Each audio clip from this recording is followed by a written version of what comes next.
Hello guys, welcome back to my next part. Very good morning to all of you. তো সকালবেলায় fresh হয়ে একেবারে ready হয়ে আমি চলে যাচ্ছি রেস্টুরেন্টের দিকে, কারণ প্রথমেই আমরা বেরোনোর আগে ব্রেকফাস্টটা সেরে নেব। সো আজকে আমরা যেতে চলেছি ঋষিকেশ, কারণ আজকে আমরা ঋষিকেশের যতগুলো সাইট সিন রয়েছে সেগুলো কভার করব। ওইখানের মার্কেট, রামঝুলা, লক্ষ্মণ ঝুলা, এভরিথিং। এবং সবথেকে ভালো পার্ট কি জানো, এই হোটেলের মধ্যে একটা সুন্দর শিব মন্দির রয়েছে, তাই তোমাদের সাথে ভাবলাম সেটাও শেয়ার করি। তারপরে ব্রেকফাস্ট কমপ্লিট করার পর তাড়াতাড়ি করে আমরা বাসে উঠে গেছি, কারণ আমাদেরকে বলল বৃষ্টির কিন্তু আজকে সম্ভাবনা রয়েছে, তাই যত তাড়াতাড়ি পারবে বাসে উঠে যাবে। তা যাই হোক, সেই কথা আর সেই মতো কাজ। বাসে উঠতেই একদম সবার ফুল এনার্জি। এত সুন্দর সুন্দর গান লাগাতে কে আর বসে থাকতে পারে, তাই দেখছো বাকিদের কি নাচ। তো যাই হোক, আমিও একটু সবার সাথে তাল মেলালাম। অ্যান্ড তারপরে দেখতে দেখতে বৃষ্টি আরম্ভ হয়ে যায়। তোমাদের সাথে সেটাও আমি একটু পরে শেয়ার করব। এত নাচানাচি করার ফলে ভীষণ সবাই টায়ার্ড, তাই একটু রেস্ট নিয়ে নিচ্ছে, কারণ নেমে পড়ে একটু তো সাইট সিনগুলোর জন্য এনার্জি বাঁচিয়ে রাখতে হবে নাকি। ওই যে বললাম আগে থেকেই যে বৃষ্টি স্টার্ট হয়ে গেছে, কারণ আজকে সকাল থেকেই মেঘলা ওয়েদার ছিল। ঠিক আছে, কি আর করা যাবে, আমরা সাথে করে এক একটা করে আমব্রেলা নিয়ে এসেছি, সেইগুলোই আমাদের সাহারা। এই যে তোমাদের সাথে একটু দেখানোর চেষ্টা করছি আর কি বাইরের ভিউটা, যে কি মুষলধারেই না বৃষ্টিটা পড়ছে। তারপরে আমরা সকলে মিলে বাসে থেকে নেমে, এত বৃষ্টি তাই আমাদের সাথে যা আমরা আমব্রেলা নিয়ে এসেছিলাম সবাই এক একটা করে বার করে নিয়েছি, এবং যাদের কাছে ছিল না তাদেরকে বাধ্য হয়ে কিনতে হয়েছিল। এবং তার সাথে 20 টাকা করে এইভাবে প্লাস্টিকের রেনকোট পাওয়া যাচ্ছিল, যেগুলো ছিল use and throw.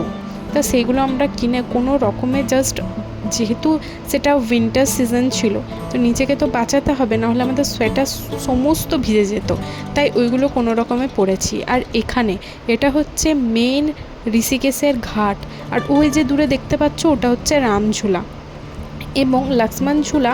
I think, আমার ঠিক মনে পড়ছে না, আমরা দুটো ঝুলা দেখেছিলাম, তার মধ্যে রাম তো দেখেইছিলাম রামঝুলা, এবং লক্ষ্মণ না জানকী ঝুলো, দুটোর মধ্যে একটা কিন্তু বন্ধ ছিল। আর এই ভিউটা দেখো কিভাবে পাহাড়ের কোলের থেকে মেঘটা আস্তে আস্তে ওপরের দিকে উঠছে, এবং তার সাথে এই পাখিগুলো উঠছে। এত দারুণ ভিউ ঋষিকেশ, আমার ভীষণ ভালো লেগেছে। তোমরা যারা যারা আসতে চাও অবশ্যই আসবে। ঋষিকেশ কিন্তু অসাধারণ। বৃষ্টি পড়ছিল, তার মধ্যেও কিন্তু আমরা ফুললি এনজয় করেছি। এটা কিন্তু আমাদের একটা বেস্ট পার্ট এবং মেমোরি থেকে যাবে। এখানে সবার কাছ থেকে আমি রিভিউ জানছি, সবাই সেম কথা, হ্যাঁ বৃষ্টিতে ভিজেছি, বাট আমরা এনজয় কিন্তু কোনো অংশে কম করিনি।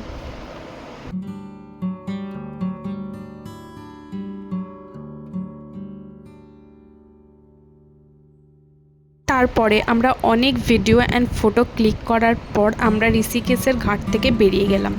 তারপরে আমরা গেলাম খুব সুন্দর একটা আশ্রমের মধ্যে দিয়ে, একটা রাস্তা ছিল, ওটা দিয়ে বেরিয়ে যাচ্ছি।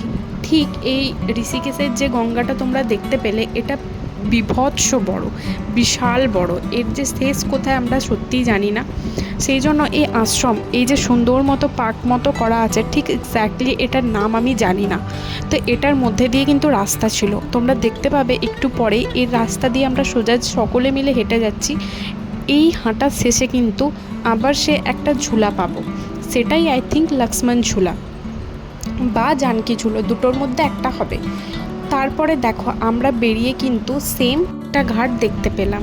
এরপরে আমরা একটু ঋষিকেশের মার্কেটটা এক্সপ্লোর করার পর হোটেলে ফিরবো, কারণ বৃষ্টি কিন্তু বেড়েই চলে গেছে।